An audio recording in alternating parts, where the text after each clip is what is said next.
Welcome to another edition of the glittery bones of advertising. And it looks like we've got someone's like mobile. Are you like Yes. driving? I'm like Batman. I like Batman. I am. I'm your Robin then, mate. If you're Batman. Batman.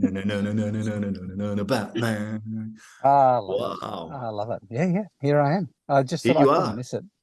No, you couldn't miss it. That's Yeah. great. I, Very, I very good went to to have you here and welcome I aboard. went to the doctor's an hour ago for a 5-minute checkup, and just walking out now. So Okay. I thought I'd leap on as I could. How is everybody? Good, Look, Jamie. coming into the biggest, second biggest day of the year with Anzac Day, the Pies v Bombers. Pretty exciting time, I must say. Yes. Yeah, pretty good. Welcome aboard, ladies. Love to have you as always. Thanks for having Thank us. you. I'm going to charge a glass and I'm going to propose a toast to get this one started today. Oh. Everyone, if you can put I your like glasses up. Cheers. All the very best. Take a little look at this and let me know what you think. 3 Carlton drafts, please. Sure thing.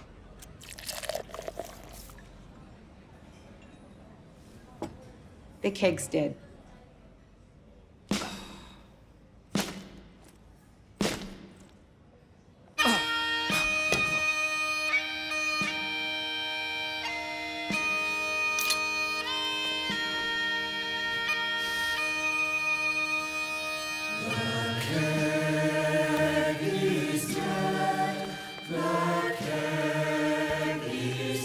The keg makes its final journey out of the pub.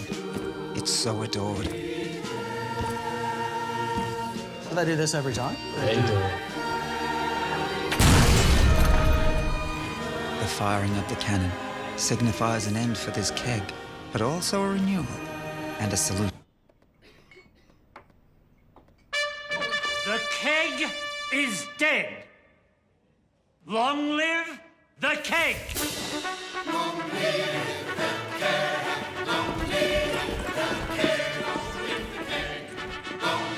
Marty? Yes, it's me.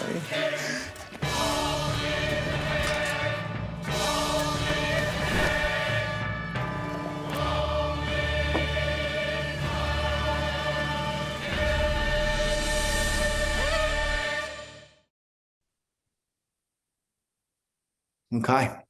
I'm going to start straight with the ladies, JD. I'm going to go straight to the ladies. I want to know what you think of this.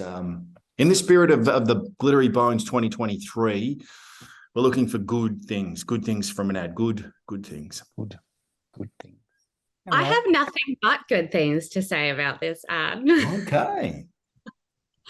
I love it. I loved it. I mean, it goes for quite a long time, but I was like enthralled the whole time. It just kept going, but the more it kept going, the funnier it got. I feel like sometimes when they keep going with the joke, like it gets to a point where it's a bit like, oh, this is stupid now. But the way in which they did it, I was just so engaged. I thought it was funny the whole way through, especially the part where the guy's like, do they do this every time? And then when they're like out on the street and the little tag comes in up the top of the screen saying, lest we like maybe remember or something like that, and the kegs dates. Oh, it was hysterical. I was laughing and happy the whole way through. I was so happy when you sent that ad through. And it's similar to Bolter in terms of beer advertising and using music, and completely different sentiment, but I guess similar in ways. And for me, I feel like this was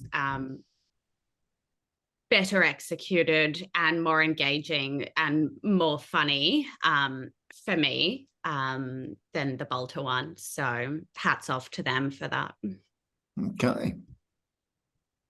I think as well, it was really well done in terms of, looking at positives. But for me, I found it quite distasteful. Like, I'm not all about the monarch, but I think in like the passing of the Queen and stuff, it was lost on me. I kind of had the opposite, I guess, reaction to you, Gabs, of it just kept on going, and I was like, nah. And I thought that Bolter did a better job, I reckon. I think that was for me, it was more engaging. It was more kind of like they both played on humor, but I think that Bolter was funnier. And yeah, I don't know, like it, yeah, didn't sit well with me, the sentiment of it, but the production was fantastic. You know, they'd obviously spent a lot of money bringing it together. It was kind of well put together, but yeah, it just fell a little bit short. Excellent. Craigie, do you want to have a crack? Craigie? Oh, look, I'm going to go last, JD, because I've got something, you know, a little different to add for this one. So I'll let you go, and then I'll have a red hot. Sounds like a free beer to me. I thought this was with Gabs. I thought the longer it went, the funnier it got. Like they did that. Why has no one ever done that? Oh, the keg is dead. Like the dead keg thing has been around for as long as beer and kegs has been around, and no one's ever made an ad about it. I thought it was like just this delightful insight that people have missed. And it just sort of shows that, you know, there's always something fresh that you can dig up from behaviour. I thought it was terrific. I understand what CARO's saying about the you know, the passing of the Queen, and I just like that, you know, the king is dead, long live the king is kind of this old kind of anachronism that was ripe for the picking. So I'm very firmly on the other side of the fence. I thought it was a piss worth taking. I really did. I loved every minute of it. I thought it was fantastic. Yep, well done. Hats off. Okay. Well, I'm going to go a little extreme. We've got the whole focus on the good. I just reckon they didn't get it right this time. I reckon that as far as an ad goes, particularly for beer, it was just completely lost on me. I was miles away. I was watching it, and I'm just thinking, the guys who put this together are pretty good at what they do normally, and this one just didn't work for me. It just didn't hit me, didn't hit the button that makes me go, I really want to go and get a Carlton Draft. And I think only because previous iterations of Carlton Draft advertising have been so good and so big that I just felt this one was kind of like, oh, did we have like a little less budget? What caused us to head down this path? But you guys have both got a very different view, so perhaps, you know, maybe there's some good to take from it. Oh, but maybe there's just there was no great taste shot. Like there was no kind of like, so it was probably made by a Chardonnay drinker, I would imagine. Hence why it would appeal to Gabs. That's why it would work very well for Gabs. No, look, I must say, maybe that is why I love it, because they didn't play on like the taste of beer or the culture of drinking beer, which doesn't necessarily resonate with me, because we all know I'm a savvy bee drinker. Yes, so, you are. Yeah, maybe I just enjoyed the comedy. And it's true, like the whole time I wasn't thinking, oh, that makes me want to drink a beer or that makes me thirsty. No, right. I was enjoying like the comedy and the storytelling of it. Yeah, okay. You know what? I've actually been turned by two intelligent people to give me something that takes away from that, because I'm not into the Royals at all. I'm not, that doesn't kind of flow for me whatsoever. But I think where you guys have gone with it, and this whole idea of the keg's dead, and then sort of having the parody of the, you know, that's something to do with the monarch as well. I think perhaps it was clever. Maybe I'm doing what we should never do and sit on the fence, or flipping even. So you should that should get your attention, and then it should make you feel good about the product. Well, hand on heart, if it didn't get your attention, then it failed. Maybe there was a little underlying dig at pubs to ensure that they've got Carlton Draft on tap, so that they don't have to go through their keg is dead situation. Although I'm going to say this, the casting was fabulous. I love the lady at the start. Like, she, to me, epitomizes the people that you often see behind the bar at the pub. So I think they just nailed it specifically, like very, very good. Okay, let's move on to something that we love, which is the hardest questions in advertising. Now, this one, we're going to have a little bit of extra time on today, because I think it warrants some time. Why the fuck would you want to work in this caper? Who's going first? I'll go first. I love this. Okay. Caper. I think this is bloody fantastic. It's the most fun you can have with your clothes on if you're doing it right. I think it's I think the thing that makes this a great game is it is the it's easy to do right. Like you understand the basics of it, you understand how to do it. It's easy to kind of pick up the basic principles of it, but it's really hard to perfect. It's like golf or snooker, or like it's one of those things that you can get obsessed about. And I don't mind an obsession. I think it's a not to the level of stalking. I wouldn't go stalking advertising, but I would put a picture on the wall. And, I don't know. I reckon you are a bit of an a advertising stalker, my boy. You love it. You absolutely love it.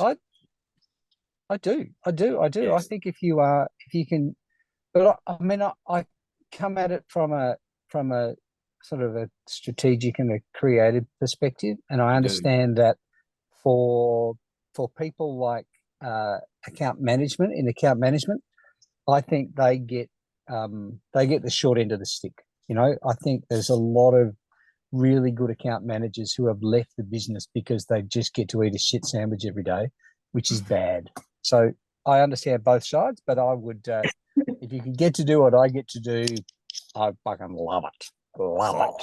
There you go. Love it. Okay, ladies, Gabs, I'm not sure that you eat a shit sandwich because you quite regularly, work across the areas, which is, I guess, the joy of our business as well, is that you don't just do account service, which is great. But what about you? Why the punk do you work in this caper? I think that is like the easiest question in advertising that we've ever had. My answer is, why the heck wouldn't you? But you're right, JD and Craig, that I feel like if you are purely account management, and some agencies do really pigeonhole their roles, and there are some agencies where account management, it's really just absorb stuff from this end, absorb stuff from internally, and you end up being just that middle person who's just absorbing stuff from both ends.